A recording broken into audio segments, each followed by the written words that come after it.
Hello नमस्कार। Nuclear physics की lecture series में आपका पुनः स्वागत है। आज हम बात करेंगे फर्मी एनर्जी लेवल या फिर न्यूक्लियस के अंदर किस प्रकार से फर्मी एनर्जी लेवल होता है उसकी अपन बात करते हैं। तो देखो, एडिंग है अपनी नाभिकीय फर्मी ऊर्जा स्तर या फिर शॉर्ट में लिखो तो फर्मी स्तर। न्यूक्लियर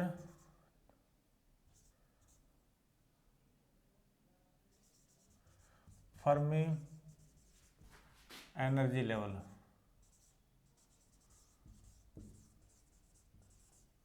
इससे पहले वाले टॉपिक के अंदर अपन ने किसी नाभिक के अंदर ऊर्जा अवस्थाओं की जो संख्या वो फाइंड आउट की थी अपन ने, ठीक है ना। सबसे पहले इसका एक इम्पोर्टेंट टॉपिक बनता है इसकी डेफिनेशन, ठीक बात ना। वहाँ पे अपन ने बात की थी, ये कोई न्यूक्लियस है, न्यूक्लियस का पोटेंशियल वेल है, इसके अंदर सपोज करो ये अलग अलग ऊर्जा स्तर हैं, ठीक है ना। माना कि ये भी मान लो कि यहाँ तक भरा हुआ है 0 केल्विन पर, एट 0 केल्विन पर ये यहाँ तक भरा हुआ है, तो ये ऊर्जा स्तर आपका फर्मी स्तर कहलाता है। ये क्या कहलाता है? फर्मी स्तर कहलाता है। तो देखो इसमें लिखें कैसे उसकी बात करते हैं। तो 0 केल्विन पर एक अधिकतम ऊर्जा स्तर तक जो फर्मी लेवल जो लेवल है वो ऑक्यूपाइड रहते हैं या अध्यासित रहते हैं, ठीक बात ना। उसी अधिकतम ऊर्जा स्तर को फर्मी स्तर कहते हैं। या फिर आप ऐसे बोलोगे 0 केल्विन पर किसी नाभिक के अंदर हाईएस्ट ऑक्यूपाइड एनर्जी लेवल को ही क्या बोलते हैं? फर्मी एनर्जी लेवल या फिर नाभिकीय फर्मी ऊर्जा स्तर बोलते हैं। क्या डेफिनेशन याद होगी सबके? मैंने क्या बात की, दोबारा रिपीट करो एक बार के लिए।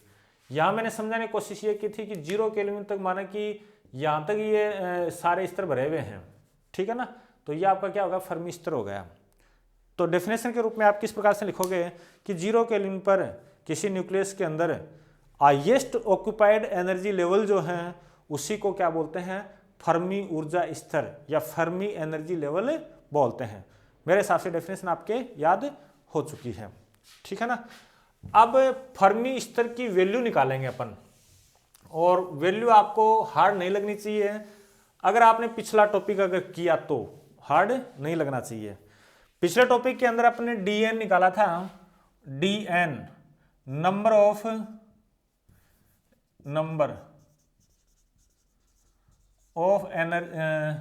एनर्जी स्टेट,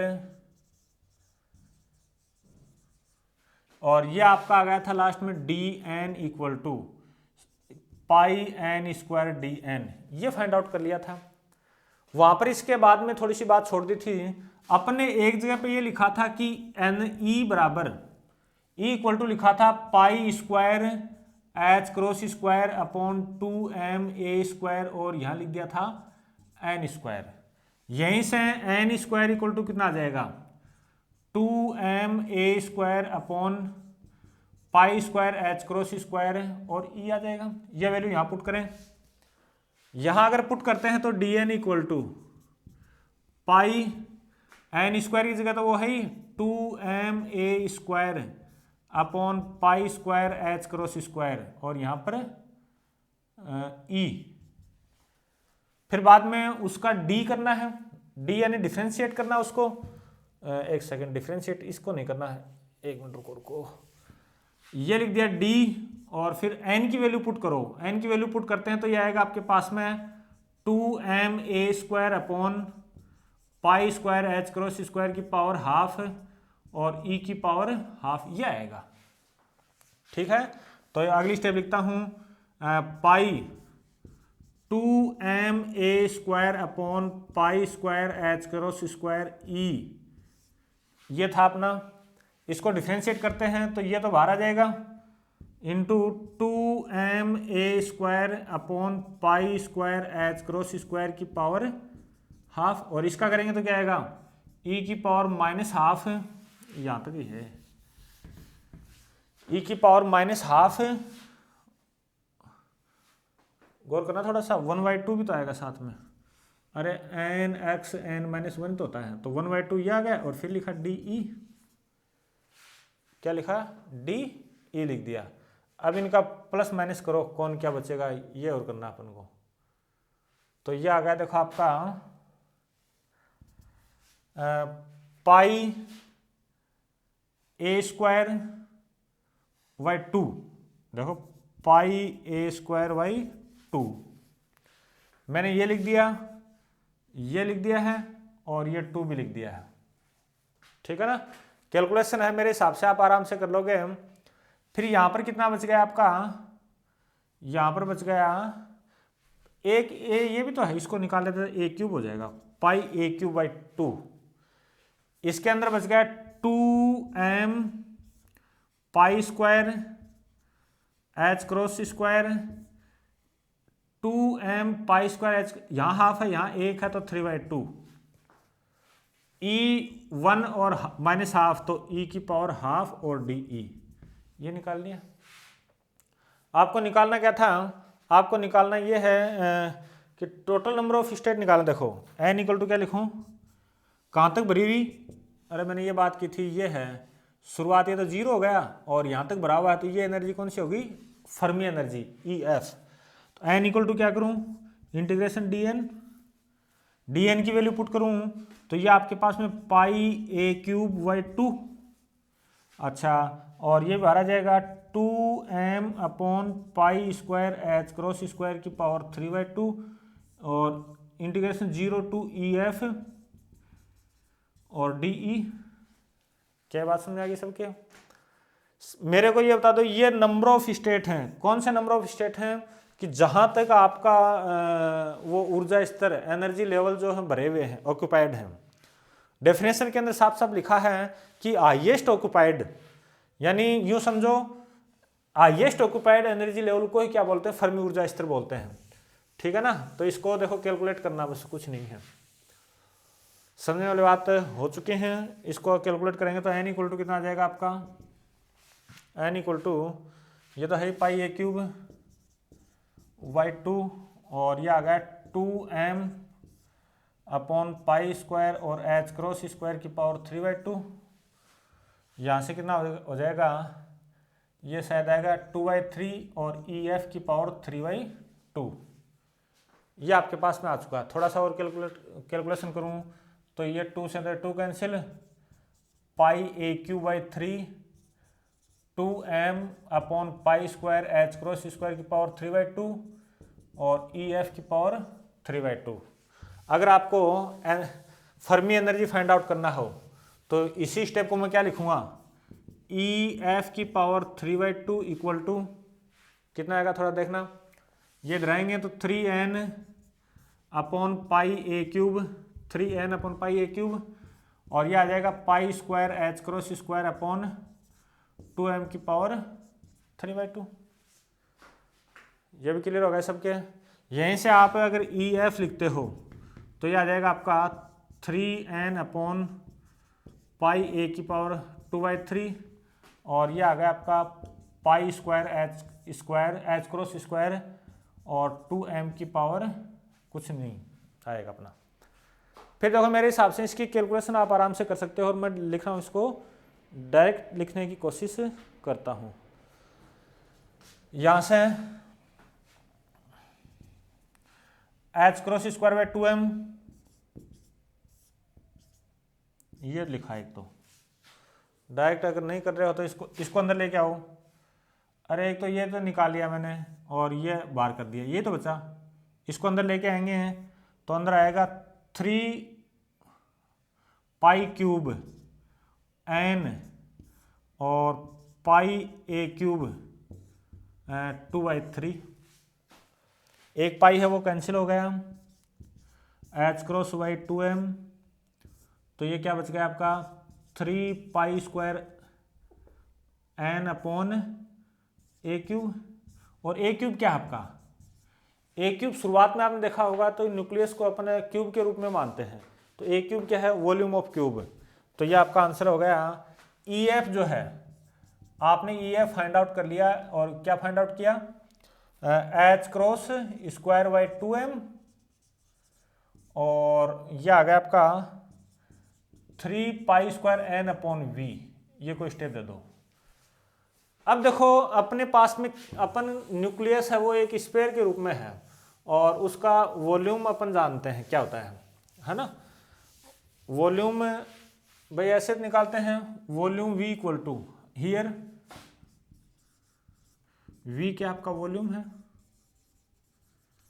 और अपन देखो एक सेकंड, न्यूक्लियस है उसको क्या लेके चलते हैं, स्फीयर लेके चलते हैं, और उसका वॉल्यूम क्या आता है 4/3 पाई आर क्यूब होता है ना। और अपन लोग ये जानते हैं न्यूक्लियस के लिए R इक्वल टू क्या आता है R0 a की पावर 1/3। अगर ये वैल्यू इसके अंदर पुट करूंगा तो ये आ जाएगा 4/3 पाई R0 का क्यूब और a। ये वैल्यू वहां पुट करो तो EF कितना आ जाएगा। सो EF क्या है आपसे पूछे, फर्मी एनर्जी लेवल, या फिर फर्मी एनर्जी है, लेवल नहीं है, फर्मी एनर्जी है। आपसे पूछे फर्मी एनर्जी किसे कहते हैं, तो आप क्या लिखोगे, या फर्मी एनर्जी लेवल क्या है। देखो 0 केल्विन पर जिस हाईएस्ट लेवल तक न्यूक्लियन फील्ड रहते हैं उस हाईएस्ट लेवल को फर्मी एनर्जी लेवल कहते हैं। फिर आपसे पूछे फर्मी एनर्जी क्या है, तो आप क्या लिखोगे, फर्मी एनर्जी 0 केल्विन टेम्परेचर पर न्यूक्लियस के अंदर हाईएस्ट ऑक्यूपाइड एनर्जी स्टेट को उच्चतम अध्यासित ऊर्जा स्तर को ही फर्मी ऊर्जा स्तर कहते हैं, ठीक है ना। अच्छा तो देखो EF इक्वल टू कितना हो जाएगा, वहां लिखेंगे H cross square by 2m। ये m क्या है, m जो भी फ्री मोशन कर रहा है न्यूक्लियन है उस न्यूक्लियन का मास है 3 पाई स्क्वायर n अपॉन 4/3 पाई R0 का क्यूब a, और इसकी पावर है 2/3। सही है, 2/3 रह गए भाई, यहाँ पे 2/3 हो रहे हैं। अब देखो इसमें से कुछ बाहर आना चाह रहा तो उसको बाहर निकालो, इस R0 को बाहर निकाल दूं तो ये आ जाएगा H cross square by 2m, बाहर आएगा तो स्क्वायर हो जाएगा R0 स्क्वायर, अंदर क्या बचेगा 3 × 3 9, फिर बाद में 1 पाई बचेगा, 1 पाई। चलो इसके बाद में नीचे क्या रह गया 4 और 1, ये इतना ही छोड़ता हूँ एक बार तो 2/3 और 1 छोड़ दिया n अपॉन a की पावर 2/3, अलग अलग कर दिया। ये आ गई अपनी ये। अब देखो एक सेकंड के लिए अपन न्यूक्लियस के अंदर मानते हैं कि प्रोटॉन न्यूट्रॉन अलग अलग मानते हैं ना, तो देखो या फिर प्रोटॉन गैस अलग है, न्यूट्रॉन गैस अलग है। 4 प्रोटॉन गैस, 4 प्रोटॉन गैस, अगर इसको मैं ऐसे लिखूं EFZ बराबर क्या लिखा जाएगा, Z नंबर ऑफ प्रोटॉन, तो यहाँ से आ जाएगा H cross square upon 2m R0 का स्क्वायर और 9 पाई अपॉन 4 की पावर 2/3। अच्छा और यह आ जाएगा Z अपॉन a की पावर 2/3। इसको कोई कांस्टेंट ले लें तो यह आ गया K और Z अपॉन a की पावर 2/3। ठीक बात है भाई, K आपने इसको माना है, ये बाद में लिख देंगे। और 4 न्यूट्रॉन आपका आ जाएगा EFN equal to H cross upon 2m R0 का स्क्वायर 9 पाई/4 की पावर 2/3 और यहाँ लिख देंगे n अपॉन a की पावर 2/3 और ये सारा कॉमन है तो ये आ जाएगा आपका K n अपॉन a की पावर 2/3। तो ये आ गया न्यूट्रॉन के लिए फर्मी लेवल और प्रोटॉन के लिए फर्मी लेवल। फिर देखो एक सेकंड, अपन ये मानते हैं कि मैक्सिमम स्टेबिलिटी के लिए न्यूक्लियस की मैक्सिमम स्टेबिलिटी कब होती है, when Z equal to n equal to a/2 है, तो मैक्सिमम स्टेबल होता है, मैक्सिमम स्टेबल होता है कौन, न्यूक्लियस। तो देखो अगर ये वैल्यू मैं यहां पुट करता हूं तो आपका EF कितना आएगा, देखो EF equal to H cross square by 2m R, मैं इसमें पुट कर रहा हूँ, और यह आ जाएगा 9 पाई अपॉन 4 की पावर 2/3। यहाँ रखेंगे n upon Z, n upon Z की वैल्यू ये 1 हो जाएगी, तो ये बचेगा केवल, और ये वैल्यू लगभग आपकी आती है 37 मेगा इलेक्ट्रॉन वोल्ट की। कितनी आती है? 37 मेगा इलेक्ट्रॉन वोल्ट की इक्वल प्राप्त होती है। तो माय डियर स्टूडेंट, इस प्रकार से आपने देखो यहाँ तक करना था अपन को, तो मुख्यतः तो कि आपने न्यूट्रॉन के लिए फर्मी लेवल निकाल लिया और प्रोटॉन के लिए भी फर्मी लेवल निकाल लिया। तो आज का टॉपिक ये कंप्लीट होता है। थैंक यू, बहुत बहुत धन्यवाद।